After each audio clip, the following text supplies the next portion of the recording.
Hi, good afternoon. Thank you for joining us today. I'm Mistie Trefry. And I'm Michelle Kempema. You are tuning in today on the Greeley station. If you are tuning in live, this will also be uploaded on the Colorado Model Railroad Museum Facebook. Before we get started, we'd like to thank our sponsor, the Greeley station. The Greeley station's mission is to connect businesses, organizations to the community. So we thank them for all their time and helping us come to you. All the video production they've done that is making this possible. Absolutely. It's amazing. So today we're going to talk about magnetism. So magnetism is one of my favorites because there's so much involved in it. Today's technology involves a lot of magnetism, even trains and stuff, in which Michelle will talk about a little bit later too.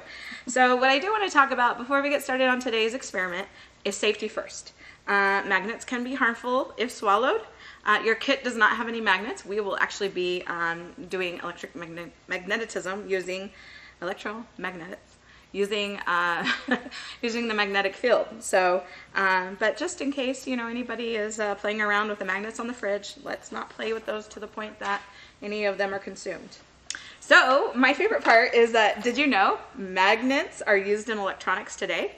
If you're holding a smartphone and playing with it, there are magnets in that. Your television, perhaps even the computer you might be watching this on, or the speakers this might be coming through in your home. So another thing is today's technology, electric motors. Isn't that cool? Yeah. Magnets. Magnets. So where did magnets come from? So, in 1820, Hans Christian Ørsted discovered there is a relationship between electricity and magnetism. That's like 200 years ago. Can you believe that? 200 years. Good. We have a 100-year-old caboose here. I mean, that's like twice that age. So, so we're very grateful because Hans was a physics teacher. I love teachers. They're just so awesome. We learned so much. Magnetic field. Michelle, you asked me where magnets came from, and I do apologize because I don't know the answer to that question. The person who actually, but the question really was, who discovered magnetism and how to utilize it in science. Okay. So it was a shortened question. Okay. So I did answer it about Hans there in 1820. Yes, you did. All right. Okay. So why do magnetics attract and repel? Well, as you know, magnets have a positive and a negative side to them. So if the positive side is connecting to the negative side, there is a direct relationship. They will come together. But if you take two magnets, as we have here, now what I'm going to, I did. So this is a wall hook, like a magnetic wall hook.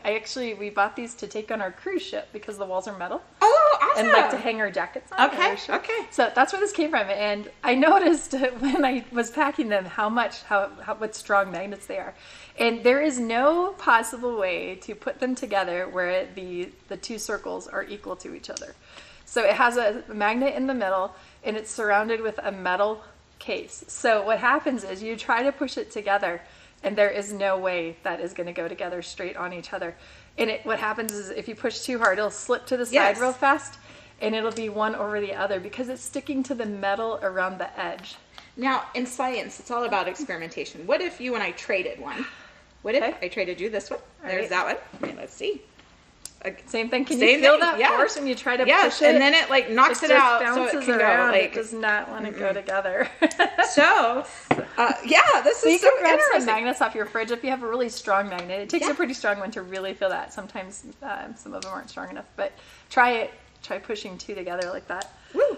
That's so much fun. Yeah. So that's our experiment with items that you have right there in the house. Maybe a magnet on the fridge, the microwave, or something. All right. So before we get started, again, we want to promote safety first. So we're going to be turning common household items today into magnets and creating an electric current to produce a magnetic field of our own. So again, please do not consume magnets or feed them to animals. It's not safe. There's a pro tip I actually found on the internet. Count all the pieces before you start and count all the pieces after you complete the project. So today we're going to practice that. So for the project today, what you have is in your kit, you're going to have a piece of electrical tape. You'll have a nail. You'll actually have a piece of wire and some electrical tape. I don't know where I put mine, so I'm just going to put this in the middle. And then what you'll need is at least one paper clip. Do you have a paper clip over there? You do. All right. So you'll want at least one paper clip. The first thing you want to do is take your nail and see if it's electromagnet. Does it? And I have an old screw. All right. All right. From the museum that I found here. So what we've discovered is some of the nails that we sent out may not have enough iron in them. And so if this is a fail in the sense of by the time we're done, you don't have any electromagnetism in your nail, please try to find a screw that might have enough iron or something in the garage. Copper. Or if you don't run into anything, parents, please do reach out to us. We'd be happy to get the correct nail your way so your child can complete this. We're very sorry. Our sincere apologies. Okay, so this is what we're going to do. So you also have a AA battery. Check if you have the kit. Electrical tape. Paper clips are not included. So we're going to take all that.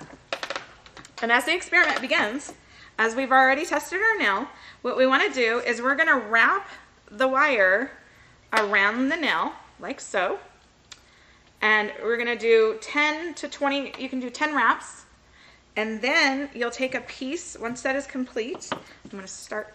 You'll want to also, sorry. So I think one thing we want to say is don't cut your wire in half. Yes. And think that you can just use it because this wire has a coating on it that you have to melt off, and you'll notice that in the kits we did that. We actually used a candle flame, a lighter flame, and burned the coating off so that this experiment works. So don't just cut it in half and think that it's going to work. You'll need that exposed. You'll need this exposed wiring. So another thing is as you're wrapping it, let's go ahead and leave about an inch, inch and a half. Or more. Or more. It's okay. If it's pretty long pieces. We do. We have very long pieces. Well, and I don't want to give the experiment away, but the more coils you have, it is said, the stronger the electric magnetic field will be. So we can test that. And one of the things you can do is as you're wrapping the wire around the nail, is just push it back a little bit to give some more room. It's funny, is I don't know how to crochet, but this is pretty easy, but I know this is not crocheting.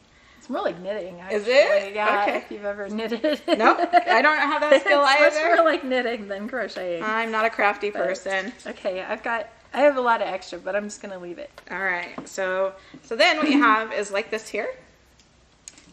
I'll set this against the white here so it will be easier to see. Let's see here. All right, so then we're going to go ahead and take our A batteries. And what I did is I took 2 AA batteries and I taped those together to try to increase my electromagnetism. So you can do that. You can experiment with different batteries at home too. Definitely. I'm going to try a C. You're going to try a C? Yeah. Have a C sitting here. So the electrical tape, I thought I had my own scissors. We're sharing scissors today. Like the electrical tape is great to, this way to tape the ends to the battery. Like so. Now on the positive side, see, a battery has a positive and negative side too. On the positive side where that little lip is, that's the one that's really kind of hard. You might actually have to hold that with your finger there instead, and I'm going to do that. I'm going to hold it with my finger. Now, I don't know if this nail, it has enough. There's some movement. Okay, so let me try it on another nail. The scissors? Oh, most definitely. I'm scissoring. No, I'm watching what you're doing. So, well. I'm going to take multiple paper clips here, and I'm going to try a different one. Throw some out on the paper. Now, this is, again, if you received a nail that does not have enough iron in it, or do not have one around your home, please contact us and we will get one mailed to you. And you have to make sure you put that right over the center part of the battery. Yes. The top and the bottom, right? Yes. Okay. The alignment is very crucial when it comes to that positive straight side. Across the top, especially that bump. That's why the tape is so handy. Yeah. To have. Now the second set of kits, you know, have a lot more tape than the first one, and that was really smart. Yes! All right! Woo-hoo! All right. We're picking the paper clip up. So when I refer to coils, that's these here. So if you were to remove your nail from it, Doesn't that look familiar? Like something you might see inside the a bulb a little bit. Like a light bulb? Not the LED bulbs. Right. But the older. The incandescent light bulb. Yes. So, so yeah. And, you know, once you get this experiment done, one of the things I would encourage you to do is try wrapping it around more and then less, and try it with different batteries and write down what your findings are. Are you finding more of an electromagnetic field or less, depending on? Scientists are really good about logging things as far as any, ooh, there it is. There you go. See, it's all about the right. Now I'm going to show you, because when we talked about experimentation, as you see, this nail did not work with 2 AA batteries, but now I'm going to try it with a C battery, or D battery, I'm sorry. And see. So it definitely was the nail. It's not the battery, it was the nail. This nail didn't have enough iron in it, but this one did. And if your nail does have enough iron, I would challenge you to see how many paper clips you can pick up with your nail. All right, it did it. You might need to tape it. Yeah, so right in the center. That was happening to me too. So it is said the more coils you have, the more stronger your magnetic field is. Also take into account the type of battery. Now, do you remember this is called chemical energy, right? Correct. So depending on how much chemical energy you have to go with your nail and coiled wire. Now, speaking of magnetics and electromagnetics, would you want to talk about the new kind of technology we're experiencing? Yeah. Called the maglev? Maglev. And that's short for magnetic levitation, right? Correct. Oh, yep. awesome. Magnetic levitation trains. There is actually, and I have kind of a photo of one. It looks kind of like the monorail. Like maybe if you've been to Disneyland or World, you've seen the monorail. It's similar, but not the same technology. The way this works is there is a magnet that does exactly what these do, repelling, that holds the train off the rail. So they've put 2 magnets like this that hold it, and then another magnet makes it propel. And so it is called a maglev train, and there's a photo of one. There is a fully functional one in Shanghai, China, and when you do this, you actually reduce friction so much that these trains go very, very fast. So this train runs about 270 miles an hour easily. They do slow it down a little bit slower, though, because they could stop it very quickly, but then the people would be very unhappy. Yes. so they do slow that down slower. But the magnetic of maglev is really a cool technology. It might be something we see more of in the future.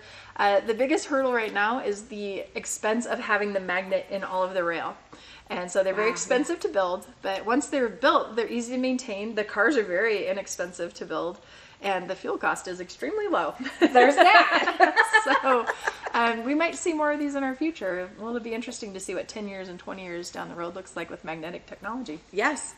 So thank you so much. It's so great. There's so much involved in the advancements of, you know, the electricity contributes to so many advancements in our transportation systems. Yep.